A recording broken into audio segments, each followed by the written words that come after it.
Once again, ladies and gentlemen, it is player podium time, and finally I've moved my camera into the middle of the screen so you can actually see who gets 1 point on the bottom right hand side. Finally, these are the rules. Up to 3 players per team are awarded points based on individual performance. Best player receives 3 points, second best receives 2, and third best receives 1. If a team has less than 3 outstanding players, their best performing player may receive less than 3 points, and players accumulate these points every week and are placed onto a leaderboard with one person each week getting player of the week. Quick reminder of your point scorers from last game week, which was the other day. All of them across the top, as you can see, with Kevin Schade with his hat-trick being awarded player of the week. And if I scroll all the way across, you can see Erling Haaland on his own. With Semenyo, get a bit of a distance to Bruno Fernandes, and your good performing, your notoriously well-performing players this season starting to pile up in behind that. Kicking things off with Burnley v Newcastle. Scoreline that I think flattered Newcastle quite a lot. I think Newcastle were not poor, because they did well. They had the moments of quality in each box to, just see the game out. However, Burnley had a lot of chances, and it took a late goal for Newcastle to really settle the game down and make you think, okay, Newcastle got this in the bag. Then Burnley were putting a lot of pressure on them. They should have scored a few more goals than they did. I think Bruno Larson had a chance, he was sent through and he missed it, and you think to yourself, that's those bits of quality that you're lacking from a team that I think would stay in the Premier League. And at the moment, obviously Newcastle aren't an easy team to play by any stretch of imagination. They're a good side, but when they're performing the way they did in the game, they were quite leaky after that second goal went in. Burnley did score with Laurent, and they had the better chances after that. Broja, Marcus Edwards, and I can't remember who's on the left wing. That trio were making things happen, and again, it's just that bit more wiser of a recruitment, and you've got a player that can put those chances away. Like Calvert-Lewin gets a goal in that game for me every day of the week, because that's the kind of game that he would have thrived in. Just that he just has that like scoring ability. Well, at the moment anyway, in the final third, that Burnley lack at that point. I don't think Broja is that guy in front of goal anyway. Newcastle, it's a good 3 points. Like, they didn't play great, but they still got the win, which is a sign of a decent team. Very inconsistent this season. If they can start to string some results together, that'll push them back into European contention. But I think this happened last time they got in the Champions League. They had an off season again, so I don't know. They seem to struggle balancing European or Champions League football and Premier League football, which is, you know, if you want to sustain your level at the top, that's not ideal in the slightest. So they need to kind of work it out, because they've got like a great team of players. There's so much individual quality on that pitch, but it's just not happening on a consistent enough basis for me at the moment for Newcastle. I did mention him earlier, but Armando Broja gets 1 point. He was creatively, he was actually really good. I thought this is his best performance for me in a Burnley shirt. Just not in front of goal. I still don't rate him. I don't rate him. It's like Calvert-Lewin. I just don't. I don't rate the player, but they put in a good performance, and I'm not gonna. Sorry, I'm not gonna like ignore them for it. Broja did do well, but as a striker, you are expected to score goals, and this is the kind of game that he really should have scored in my personal opinion. So he played well and got 1 point, but could have been more. And Marcus Edwards gets the 2 points. It was kind of at the heart of everything good that Burnley made. He should have had an assist for, was it Chalner on the left with the header? I think it was. He had a really good header, really open, just slipped past the Newcastle defence and missed it. And yeah, that outside of that, there's no GA, but it was a good performance from Edwards. He played very well. This is the kind of player. This is the player that showed that people were kind of hyping up at Sporting, and he was on loan I think last season. He hasn't really got any game time this season to demonstrate himself as a quality player, but you'd hope that now this is his turnaround. Maybe he can at least put himself in the shop window, because I think Burnley are going down. So maybe sort himself a move next summer or this Jan, something like that. In what was a poor Newcastle performance, I thought the midfield was overall very solid, and not Bruno Fernandes, but yeah, Bruno Guimaraes gets 1 point. A nice little finish at the end, obviously, thanks largely to Dubravka. I put a lot of the blame for the goal on Dubravka, because he made a poor decision to rush out and caused Ekdal, I think, to slow it down. And then when it was clear that he wasn't going to get there first, Ekdal had to toe poke it to him. But Bruno's not complaining. He was in the position. He took the shot. It was a lovely little looping strike into the corner. Yeah, I think his overall performance was solid, and he gets 1 point for me. Joe Linton underperforming this season, in my personal opinion, but gets 2 points in that game. It was a really nice strike after the deflection off the cross for Gordon.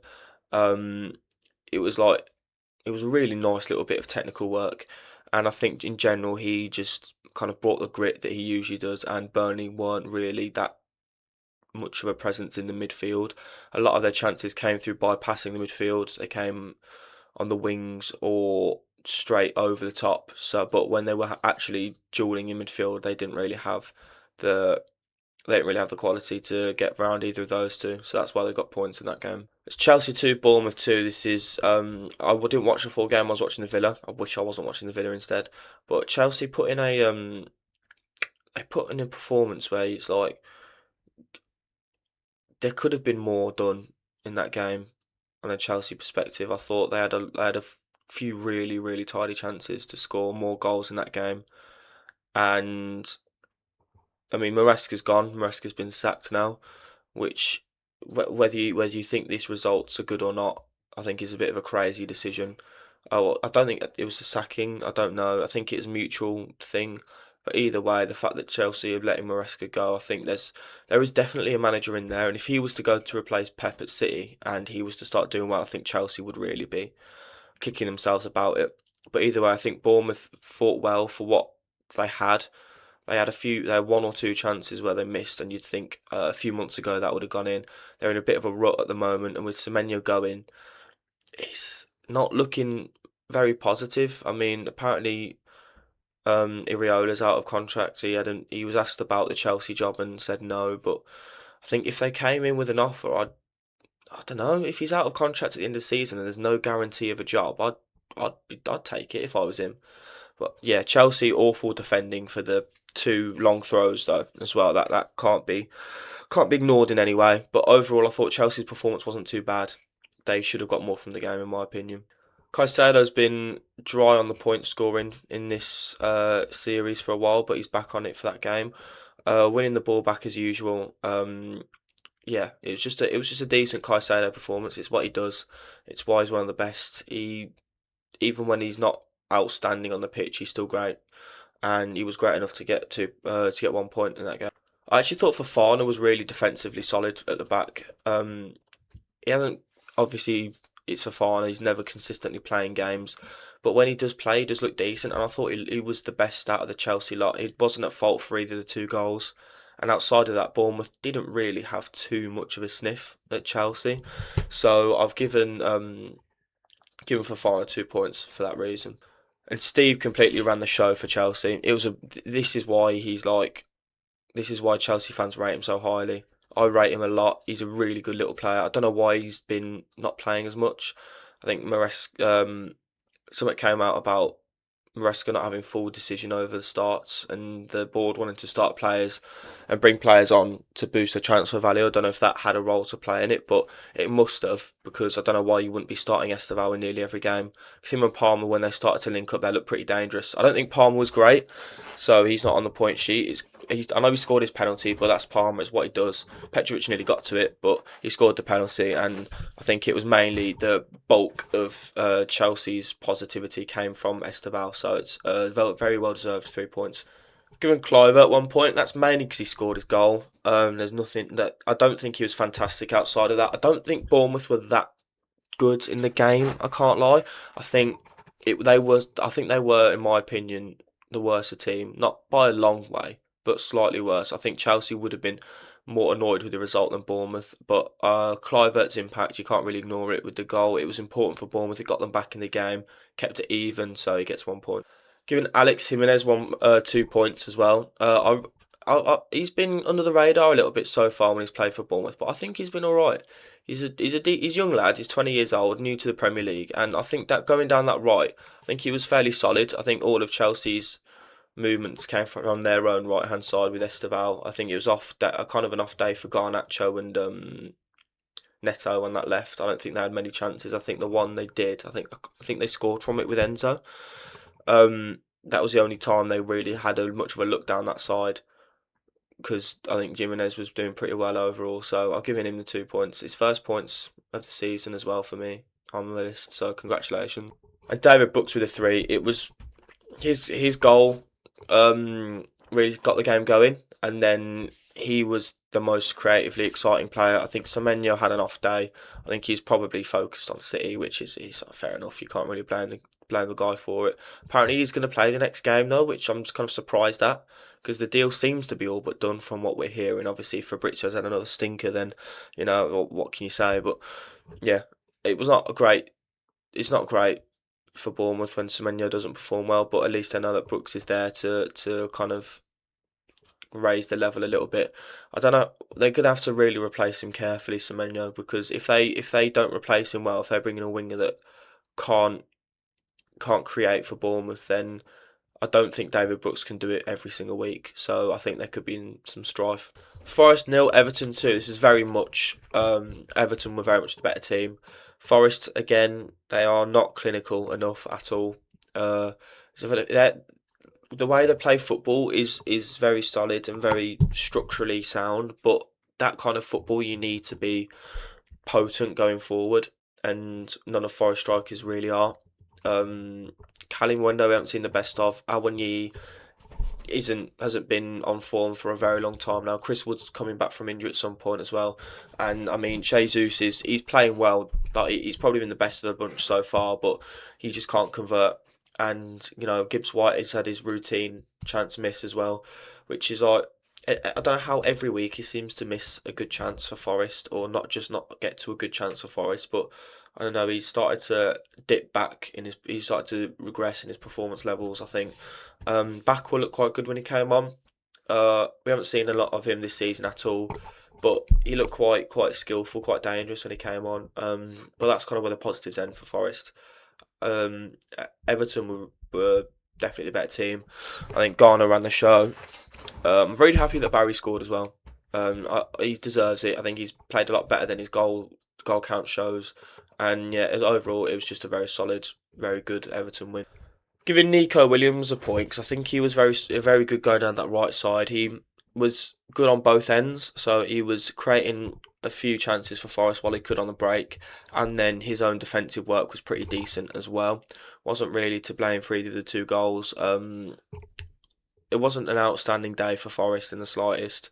No one really stood up and stepped up that much. They weren't. If they'd have scored one of the chances they had, you think someone would have, like you think they would have had a better they would have sat back a lot more, absorbed the pressure and been all right. But that's just a risk they run playing defensive football, and it works some of the times, and sometimes like this it doesn't. But I don't take away from Williams' own performance in my opinion. So he's got 1 point. Elliot Anderson as well, I thought was pretty solid for Forest. In the middle of the park, obviously Everton were better in the middle of the park, but I think the people he had around him didn't do very well. I think Douglas Luiz, sadly for me, was on the pitch and didn't perform particularly well. I think a lot of the work had to be done by Anderson in that game, and I think he did best that he really could given the situation. I mean, it might look like they would have performed well with two players on the points, given that they didn't score, but I don't think it's a very good performance. Just that these two, I think, put in a pretty noticeably better shift than everyone else, and that's why they're on there. And I think Anderson, was better than Williams and had a lot more work to do and did it better. Everton defensively were pretty superb. Tarkowski and O'Brien were both great. I've gone for Tarkowski. There's nothing really to separate the two. It was literally kind of just like flip a coin almost. I ended up going for Tarkowski in the end. But yeah, both Everton defenders were great in the air. They were dominant. They restricted Forest to very little chances, which isn't difficult to do, obviously, football style and whatever. But you can only perform against who you got in front of you. And I think Tarkowski was very good in that game, as was O'Brien. But if I could give him a little caveat, I would. But I think there's players that deserve points over him. Slowly starting to come together now for Tieno Barry at Everton. He's definitely established himself as the better striker than Beto, and he's been playing well now as well. He's his performances obviously started slowly with his. I don't blame him adapting to the league, all of that nonsense. But then he started to perform well, and he started to be a problem for defences, and then the goals just weren't there. But he scored two now this season, which isn't great. Obviously, it's December. It's January now. It's 2026, but I think I think he'll go on to have a decent season. I think he's got a few more goals in him, and then next season, if he's definitely given the keys and told just run with it, you're the guy. I think there's a player there, and I think Barry could start to sparkle a little bit in the Premier League. And fairly early on, it is your player of the week. James Garner just ran the show, completely and utterly ran the show. I think next to Irabunen was decent, but Garner was just everywhere. His movement for the first goal was fantastic, and his pass through for Beto was just brilliant. He's turned the defender superbly and just starts running, slides it inch perfect through to Barry, and overall he just generalled in that midfield.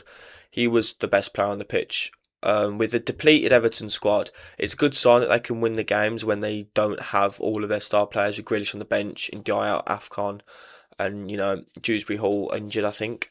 So yeah, I think Garner's really stepped up to the mould there. He's been playing out of position a lot this season because you have to start.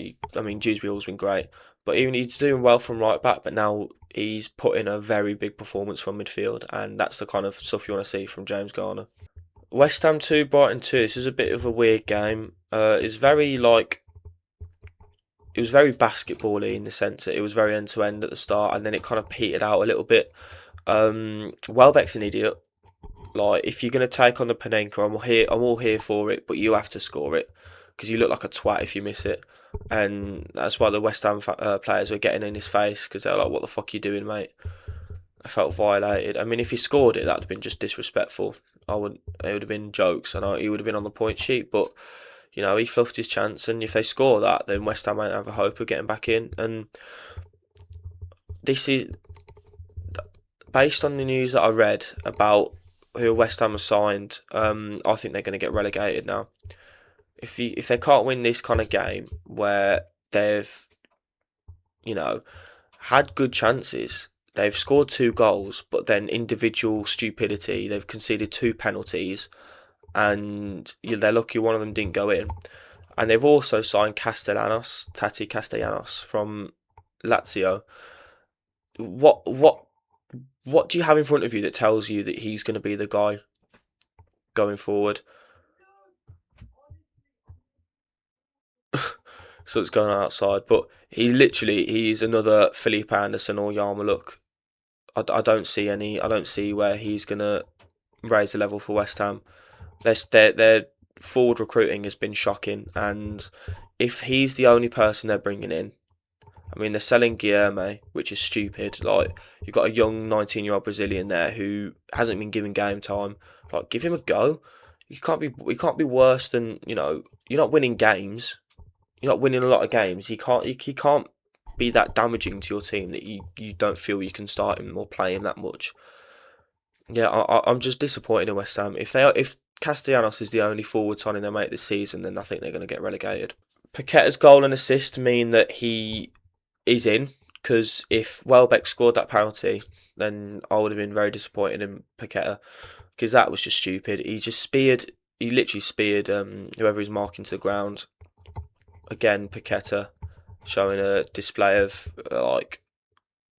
showing an inability to keep his cool and being stupid and doing something like that could have cost West Ham the game. But outside of that, his penalty was really dispatched well, and the ball to Bowen was just lovely. It was a lovely little ball, and that's why he's got 1 point for me. Jared Bowen gets two because he kind of took the chance that he had. He was really good run, really good finish. It was a very very good striker's goal from a guy that's meant to be playing out wide, but this is the only striker option you kind of really got at the moment because everyone else is rubbish.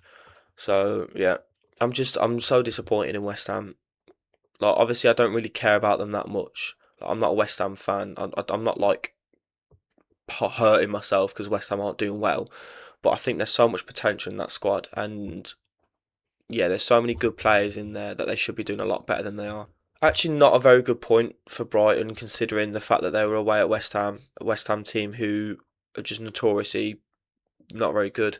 And they had their chances to win the game. Like I said, the Welbeck penalty. If he scores that, he's got points on the list, and Brighton win the game, in my opinion.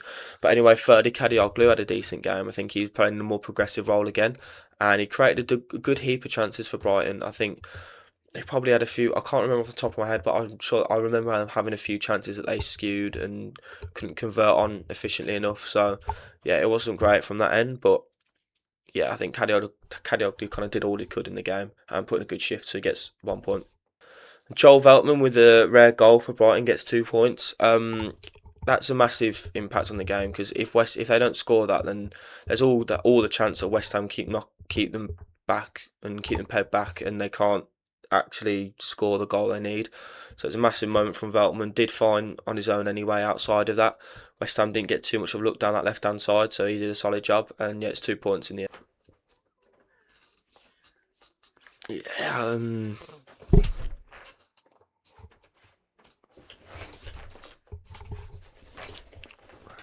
don't really know what you want to say about this one.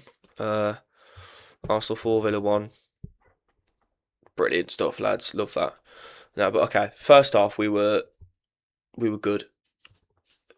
The problems came from when Onana got subbed off. I think Onana was probably our best player in the first half. Watkins should have scored the chance that he had when it flicked off his heel. That's such a crucial moment in the game that, if we score that, I have full faith that we could have gone on to win that game. Because Emery is such an adept in game manager that we at least pick up points in that game, I think, if we go 1-0 up. But yeah, it's a very big statement. Bloody hell. The throat just gave up on me. It's a very big statement of intent, that is, from Arsenal, because yeah, to beat one of your title, well, at the moment anyway, title challenging rivals in such an emphatic fashion is like, this is a serious team. And I do think we kind of they capitalised on some of our individual mistakes. Like Martinez is at fault for the first goal, and then they're just a bit more alert to the ball on the second. I mean, once the third goes in, the heads go. So a fourth goal, it's like, I don't really care about that in that sense. But yeah, it's just poor, just poor. We have to be a lot sharper if we're gonna prove that we are a team that wants to stay at the top of the league in the long run. For Arsenal, just a great win. That's after the win that we got at Villa Park, we proved that we can take points off them. We proved that they aren't indestructible. Then that's a massive result for Arsenal, and they can be very proud of that. It's a really big win. William Saliba was just fantastic in that game. He was defensively brilliant. Like we were restricted to so few chances, and when we did have chances, he was covering ground fantastically. There was the one where Sancho was just offside, but that's such a good flick that he made. Like he slid in, cleared the ball from just underneath Watkins' feet. I thought Watkins had completely missed it. I was shouting at him at the telly, but no, it was really good defensive work by Saliba, and this is what they're missing when he's out. I think a lot of what happened in that game definitely highlights how much Arsenal are weakened by the absences of Gabriel and Saliba. Their backup options are good. They aren't bad players in the slightest. It's like Mosquera is a good player. White is a good player. Like, they have players that can step into centre back. Hincapié's a good player. Calafiori starts left back, but Hincapié's a good player. These players that step in for Arsenal when their main men are injured, they are good players. But the confidence and the composure and just the general feeling that you're not going to break them down that Arsenal have with Gabriel and Saliba as a duo, it's like night and day. And they're really dominant for the goal. I don't really care that from a Gabriel perspective, it doesn't matter that Martinez made a mistake. No, Gabriel was there. He put him off. He made him double guess himself, and he went to catch a ball, which was a wrong decision. And Gabriel was there to tuck it home. That's the first goal in the game, and that massively changed the pace. So yeah, they're just so much better off with those two. They're two fantastic players, and they both fully deserve points. And Leandro Trossard again against Villa, massive goal, massive assists, and yeah, It's just a very good performance from Trossard. I've been critical of that left-hand side. I've not rated Trossard that much, not rated Martinelli that much, but Trossard's been starting to chug in some really good performances now, and he's started to kind of make that spot his own. So it's another 3 points for him. He's starting to, he's clawing a few points up now, So fair play to the geezer, but yeah, he's done us again. Very good performance from Trossard. Mentioned him earlier, but the only person that can really get credit for me in that game is Onana. Marlon's cameo was good, and I love Marlon. I would love to give him points, but I don't think. I think it's, obviously it just wasn't enough in the game. He did really well to get round Raya, and deserve. I don't know if it went down as his assist, but it kind of was. And it generally, when he came on, he looked decent, but at that time, it's just not enough.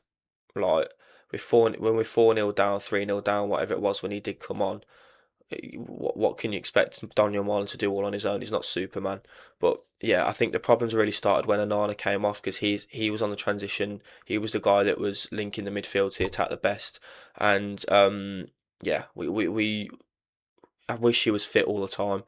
It's so annoying how so injury prone he is because he's proving this season that he's a really good player.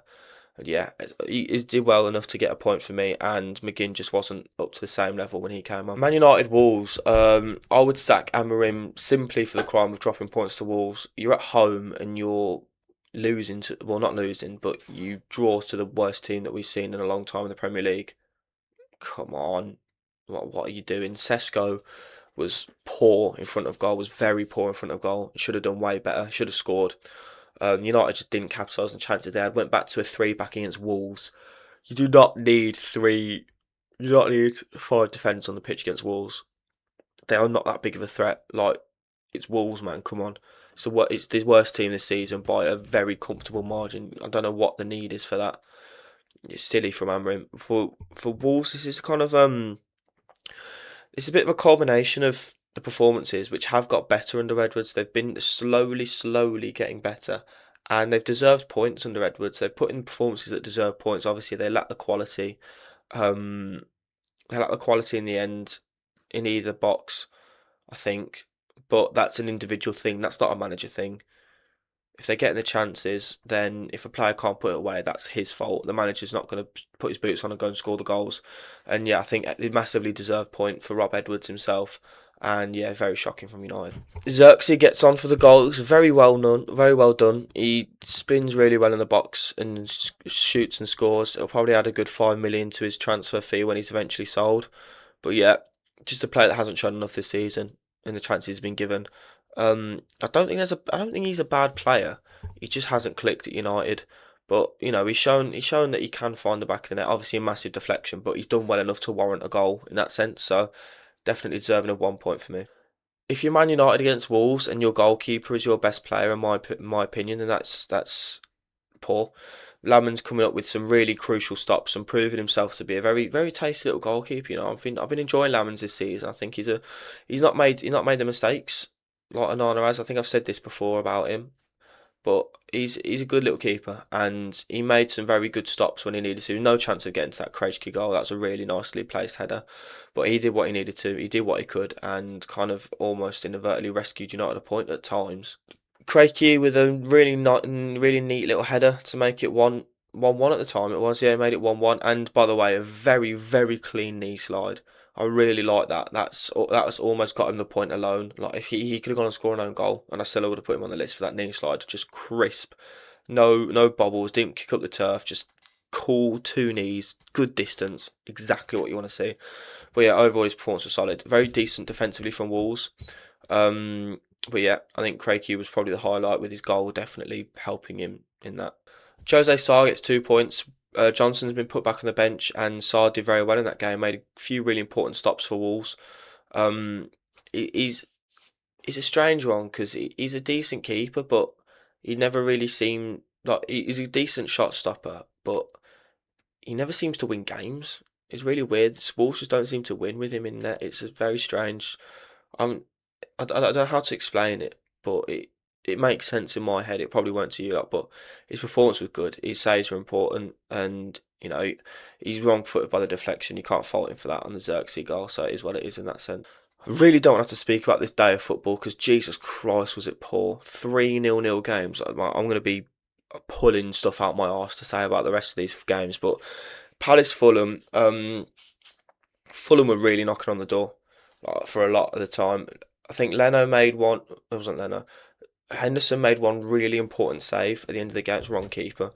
He made a really important save at the end of the game that if that goes in, I think it's very well deserved win for Fulham. And yeah, they were really pushing. They were really pushing. Palace didn't have much of a look outside of the goal.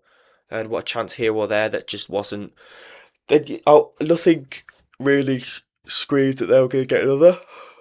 Excuse me, in that sense. So they've done well to hold on to the point, I think. But Fulham looked pretty good, and they're on good form at the moment. And Palace is an easy place to go to. I'm not looking forward to Villa going there soon. I'm gonna cry myself to sleep, I think, that night. But yeah, decent job by Fulham. But I think they would have liked to convert some of their chances into a win. With his only real look into game, Mateta got a goal, which hasn't happened for a while. He's been out of form a little bit, but this is like when you in the Haaland sense of if he gets a chance, you want him to score. That's kind of a bit of a thing for all strikers. Like if you have your striker in that position and they score and they're not been playing a good game, then you're fine with it. In the end, it doesn't really matter because they have got the goal, and it wasn't an important time. They went one nil up, but they should have been they didn't perform well enough after that to capitalise on Mateta's goal. Again, I think Henderson was really important in that game. I said the save at the end, and made a few saves here or there, which saved Palace at times. It's not, it just wasn't really that good of a game. There wasn't too much going on, and there's not going to be too much going on either for the rest of the games. So yeah, kind of really set the tone for the rest of the day. Tom Kearney off the bench rescues Fulham a goal. He seems to pop up here or there. Kearney does, and put in a good performance. Like he's getting on now. He's been at the club for so long, but you can kind of rely on him when he comes on. So at least he'll put the effort. He'll run his heart out for run his socks off for a good 15 minutes, good for 20 minutes when he comes on. And sometimes that's what you need. He took his chance really well, and overall, yeah, kind of it was a really nice goal actually. Just remember the goal. It was a really nice finish. And yeah, he kind of set the pace for Fulham at the end of the game when they were really hammering away, and they were really looking for that winner. Robinson kind of back to his best in a sense. Down the left side, they showed us the stat, I think, where Fulham's the team in the Premier League that go down the left side the most. And it's no coincidence when you got Robinson going forward the way he was. He was pressing forward a lot. He was defensively solid. But the real focus always is for Robinson with his forward work. And his forward work was great in that game. He's unlucky that they didn't score. They had a few chances they really should have capitalised on, especially Anderson at the end. I forgot about that one. Anderson really should have made it 2-1 right at the death. But yeah, good performance from Robinson and 2 points. Liverpool looked really flat in this game. I thought it was Ekatike that did most of it. Like no one else really seemed to do too much in the game except from a few like one other that I'll speak about in a bit. But this is really good from Leeds. This is really kind of what you want to see. Daniel Farke's turned them around massively. They scored, which was disallowed. It was offside. But if that stays and they win against Liverpool, that's such a huge result away at Anfield. But a 0-0, you can't really complain away to champions. They haven't been great this season, obviously, but you're a newly promoted team. Drawing to Liverpool, you're not going to complain about it. They defensively held out really well. Really impressed with their performance. And Liverpool, like again, just dropping points where they shouldn't be. Like Liverpool should not be drawing to Leeds, but they have. That's a testament to how much they've kind of slipped this season. I think in the very limited cameo he had, Ungamoa was really exciting. I don't know why Slot's so allergic to Chiesa and Ungamoa, but neither of them have played enough. And when they have played, they've shown to be very capable of changing the game. They both bring an energy about them. Chiesa is very relentless off the ball, and when Gamoa gets the ball, he's really exciting. He's wants to take on a man, which if you've got that kind of player on and it's a 0-0 against a newly promoted team, I don't know why you wait until the 84th minute to bring him on. I mean, he brought on Gakpo before him, who did nothing. I don't know what Gakpo. I don't know if Gakpo's got like nudes of Slot in his wallet or something. I don't know how he keeps getting so much game time. He's been out of form for a while. And Ngamo just deserves to play. He just does deserve to play. There's no two ways about it. So Ngamo gets 1 point. Like I said, everything kind of went through Chiesa. Chiesa, what? Not Chiesa. What am I talking about? Like I said, everything went through Ekitike. This is why I hate match ratings. He only got a 6.5, even though he was doing everything for Liverpool. He was dropping deep when he needed to pick up the ball. He was the outlet in the box. Obviously, he didn't score, but you're not going to score in every single game. I think Frimpong's gone on the right, but I think Ekitike helped unlock Frimpong. I think he gave him the outlet to find. He was linking up well with him in their play together. So, yeah, good performance from Ekitike, and shows why I like him because he's a good build up. He's good in the build up and good in front of goal. So that's what I enjoy about Ekitike. So yeah, it's 2 points, well deserved. Lucas Perry hasn't set the world alight at Leeds. He's been better than Melia, which isn't difficult. But when they needed him in that game, he came up clutch and made a few pretty important saves, especially off the deflected shot of Soboslai. That was you read it. Yeah, could only read it kind of late and got to it well and pushed it out of danger. And yeah, it was a decent performance. I mean, a clean sheet against Liverpool, your keeper's always going to come out looking good. But I think Perry definitely did deserve 1 point. Ampadu with two.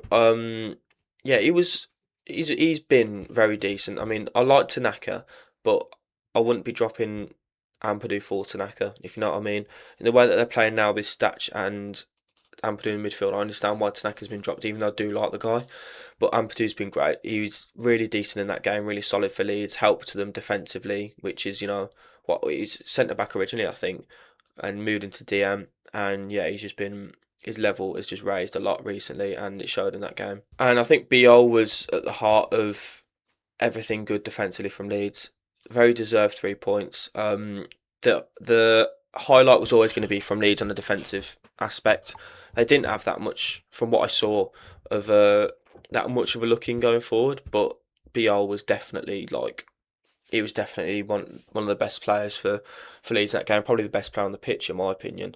But yeah, it's a very difficult to say things about 0-0 draws without repeating myself. I don't know how many times I can say he was very good defensively. So yeah, it's difficult on my end to work out really what to say without going around in circles. But yeah, I do think BL was class and very much, I think, 3 points well deserved. This is a very poor performance from Spurs. This was. I'm giving them no points, which might seem harsh. And if you lived under a rock and only watched football through the perspective of FOTMob ratings, you would be like, well, this player got a 7 rating, this guy got 7.4. No, come on. Spurs was just, they were like dry. Brentford had a lot of chances, so even though they didn't score, which they should have, they put the ball in the back of the net. It was offside, but they should have scored with some of the chances they had. And Spurs just looked so flat going forward. They looked so boring. Their own fans were chanting it, and yeah, it's like I don't know how much more leeway you can give to Frank, especially when he's so happy with keeping a clean sheet away at Brentford. Like, that shouldn't be your goal. You should be happy that you put two past them and comfortably saw the game out. If you're a Spurs fan, that's what you want to hear. But nah, I don't think he has too much longer left if these kind of results keep happening. For Brentford, it's not actually not a great result either. I don't think. They should have scored some of the chances they had. Thiago, I think, missed a good chance, and then Lewis Potter scuffed one that was like set up on a plate for him. And yeah, if I was a Brentford fan, I'd come away from that game feeling like you could have got a bit more out of it. Giving Janelt a point because from deep he was kind of creating some of the chances, really accurate balls from the set pieces that put right onto the head of his teammates who should have done better. And overall, I think he had a really good game from the heart of that midfield. There wasn't a lot in terms of outstanding player performances on the pitch overall, so it's difficult to pick out players in such a game. But I think Janelt was one of them who definitely deserves a bit of recognition. And Nathan Collins with the 2 points. Defensively, Brentford were very solid.